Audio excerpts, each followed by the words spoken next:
Okay, so get this. Our deep dive today is going to take us to like the crossroads of AI and like really advanced math.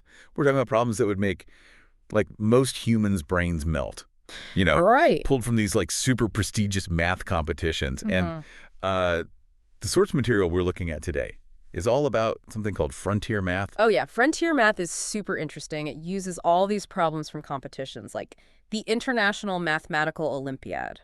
The IMO. Yeah, the IMO, Yeah. and the Putnam Mathematical Competition. And these are competitions designed to, like, really challenge, like, the best math brains out there. So basically, we're throwing AI into the ring with the math Olympians. What's that? That's kind of cool. Yeah. What kind of problems are we even talking about here? And how did the AI do? Well, like for the IMO, that's a worldwide competition for high schoolers, and it's really hard. Like, think proof-based problems. You really got to deeply understand the concepts. You got to be able to reason logically, and it often needs like creative problem solving, Yeah.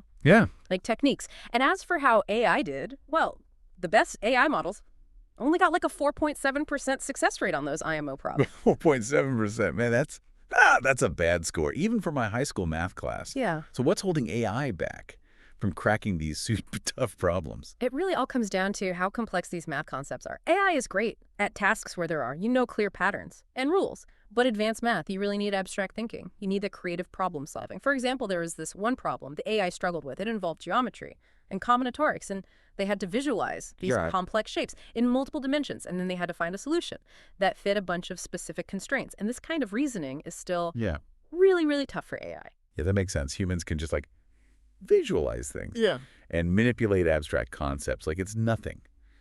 But AI just can't seem to grasp it. Yeah. Yeah. Besides FrontierMath, our source mentioned, something called Putnam Bench. Oh, yeah. Putnam Bench. So that one uses problems from the Putnam competition, which is another crazy hard math competition. This time it's for undergrads.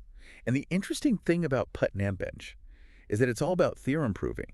It's forcing the AI to construct these formal mathematical arguments. So both FrontierMath and Putnam Bench are like testing the AI's math skills, but in different ways. Right. So is there anything we can learn by comparing like how they did on each? Exactly. When you compare how AI does on both, researchers can be like, okay, this is where AI is good, and this is where it needs work.